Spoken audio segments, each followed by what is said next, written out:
Today, on ThinkCosmos, we are doing a weekly roundup of real space and physics news, recorded on November 13, 2025. Everything you will hear is based on current reporting and peer-reviewed work. This script is written in plain ASCII only, so your text-to-speech will not trip over any strange symbols. Let us dive in. We are going to look at 6 big stories. James Webb makes the first 3-dimensional map of an alien atmosphere. Webb also finds a monster early universe black hole called Big Red Dot, or BIRD. A rare interstellar comet, 3I/Atlas, swings back into view. NASA and Blue Origin try to rescue a Mars mission, and New Glenn gets another launch date.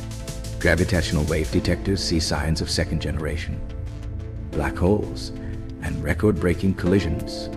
And on the physics side, the 2025 Nobel Prize and a bizarre quantum effect inside an insulator. You can treat this as your November mid-month briefing on how the universe has been misbehaving lately. Segment 1. James Webb draws the first 3D weather map of an exoplanet. We begin close to home in cosmic terms. About 400 light-years away, astronomers using the James Webb Space Telescope have created the first 3-dimensional map of an exoplanet atmosphere. The target is WASP 18b, a heavy hot Jupiter that orbits its star in less than 1 Earth day. It is roughly 10 times the mass of Jupiter, and so close to its star that one side is in permanent daylight and the other in permanent night. The trick that makes this possible is called eclipse mapping. Here is the basic idea. When the planet passes behind its star, the total light that reaches Webb drops by a tiny amount, because some of that light was coming from the planet itself. By watching in different colors of infrared light as the planet moves behind the star and then reappears, scientists can separate out the planet's signal and see how its brightness changes across its surface and with height in the atmosphere. In the new study, published in Nature Astronomy at the end of October, researchers used Webb data to split the atmosphere into layers and build a 3-temperature map. But the result is a planet with a brutal personality. Right under the star, at the substellar point, Webb sees an extremely bright hot spot. Temperatures there reach well above 2,000 degrees Celsius. Around that hot core is a cooler ring, and the night side is much colder still. The pattern shows that the atmosphere is not very efficient at transporting heat from the day side to the night side. Strong winds exist, but they are not mixing the heat as much as earlier models assumed. The team also looked at water. They used wavelengths where water vapor absorbs light and found that the hottest regions appear to have less water in the upper atmosphere. The most simple explanation is chemical. At those extreme temperatures, water molecules are literally ripped apart into hydrogen and oxygen. On the slightly cooler regions, water molecules can survive. That means the 3D map is not only about temperature. It is also about what molecules can live and die in each layer. Why does this matter for us? WASP 18 itself is too hot and massive to be habitable. But the technique is a proof of concept. Eclipse mapping with Webb means that for some planets, we will not just get a single number like average temperature. We will get full 3D weather reports, hotspots, winds, jet streams, and chemical gradients. In a decade or two, when we point telescopes at smaller, cooler planets, this is the method that could reveal where clouds form, where storms live, and eventually which worlds have the right conditions for life. Segment 2. Webb finds BIRD, the Big Red Dot black hole, from a hot Jupiter. We jump all the way back toward the early universe. In the last week, several teams reported on a new James Webb discovery with a very simple name, BIRD, short for Big Red Dot. It is part of a strange population of objects called little red dots, tiny but intense red specks that only Webb is powerful enough to see in the distant universe. BIRD sits in a region of sky around a known quasar called Joan Thed Contactiti by. When astronomers looked at this field with Webb, BIRD stood out because it was brighter and closer than the rest. Follow-up spectroscopy revealed broad emission lines of hydrogen and helium, with gas moving at thousands of kilometers per second. That is the fingerprint of material orbiting and falling into a massive black hole. The analysis suggests that BIRD contains a supermassive black hole, roughly 100 million times the mass of the Sun.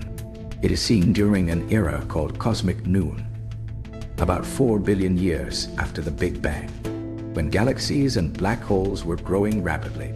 Here's the problem.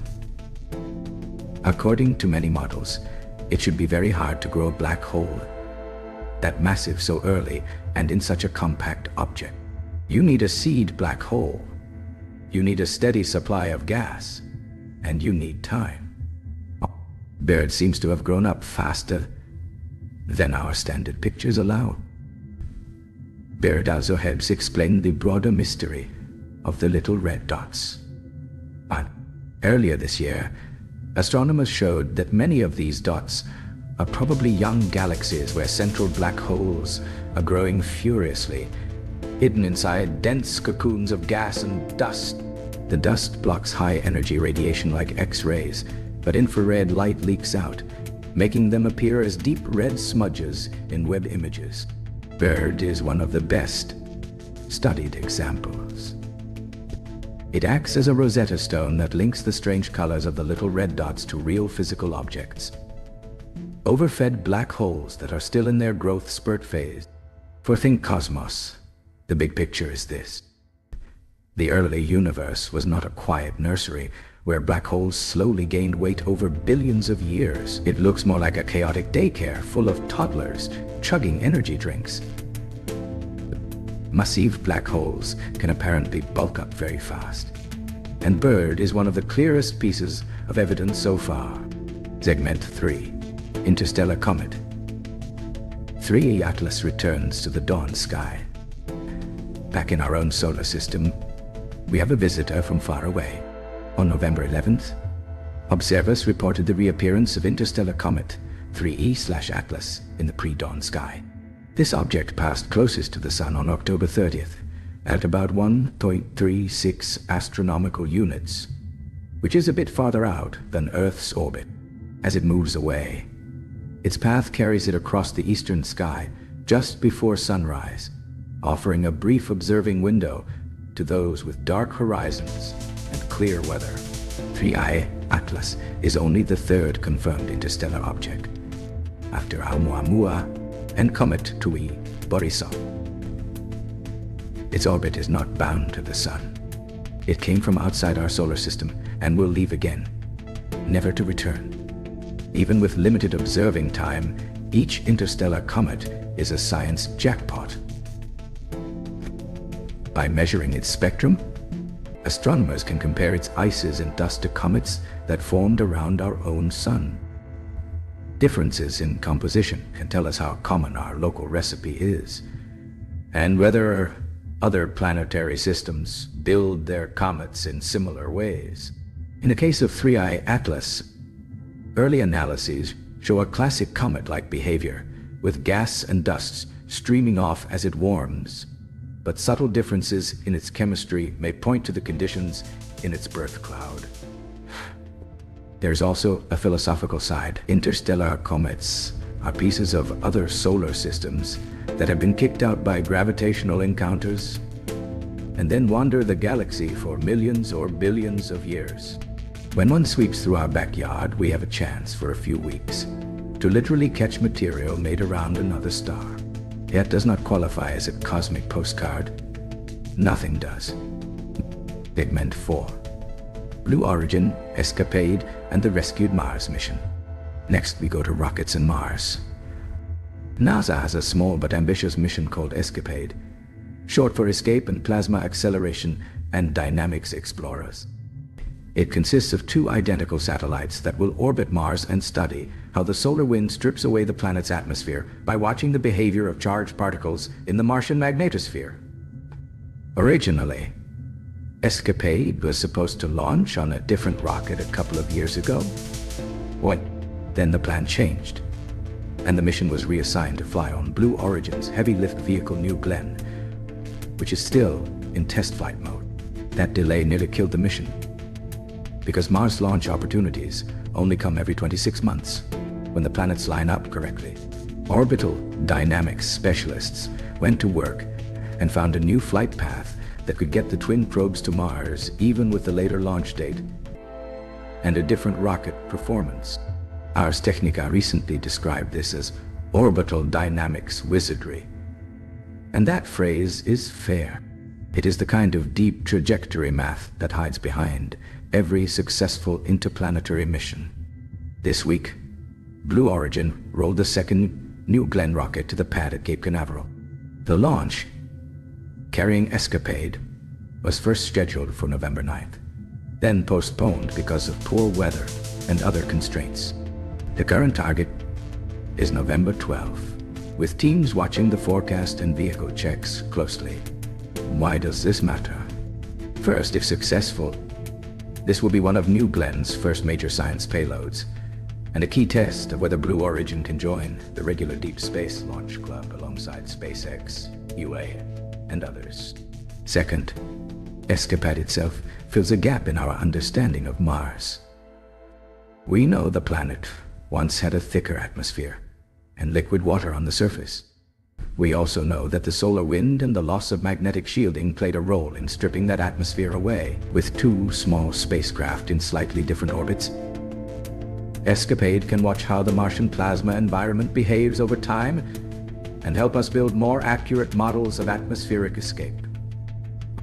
In other words, orbital math and a delayed rocket are being used to answer one of the biggest questions in planetary science: how a once more Earth-like world became cold, thin, and dry.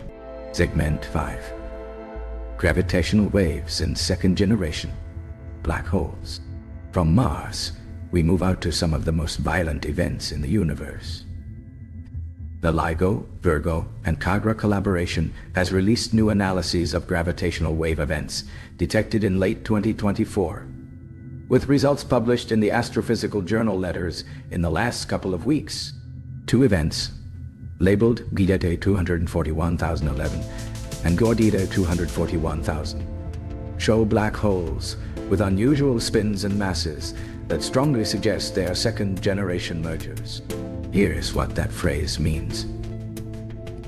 In a first-generation merger, two black holes that form from massive stars spiral together and collide. In a second-generation event, at least one of the black holes is itself a remnant of a previous merger.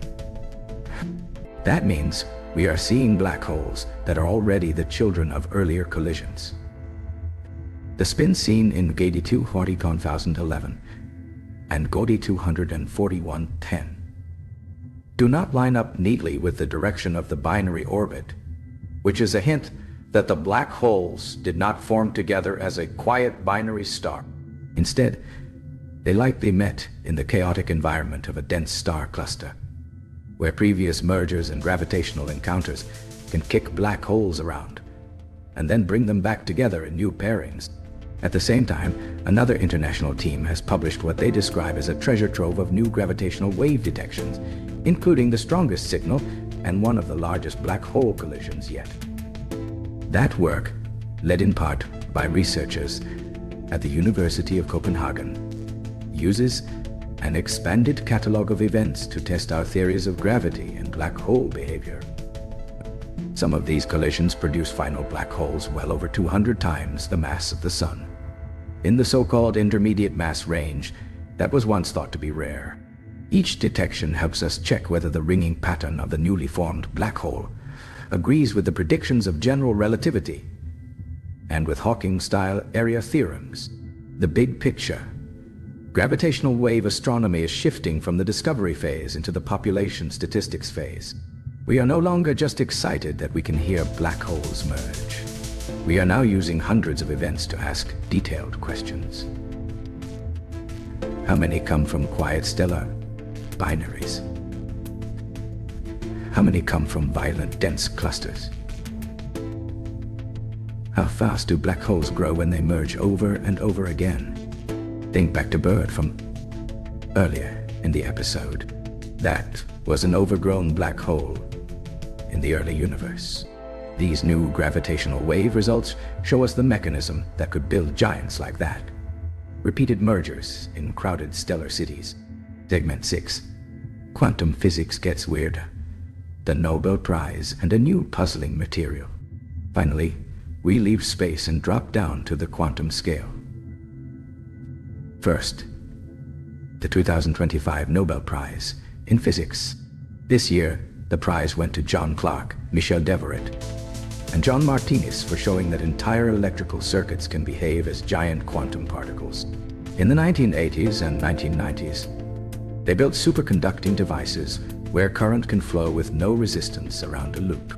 The loop is separated from another state by an energy barrier, like a hill.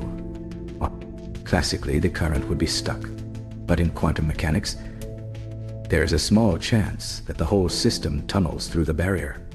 The laureates demonstrated macroscopic quantum tunneling and quantized energy levels in these circuits, confirming that quantum rules apply not only to single electrons or atoms, but also to engineered systems big enough to see under a microscope. Their work laid the foundation for superconducting qubits, which are now used in many experimental quantum computers.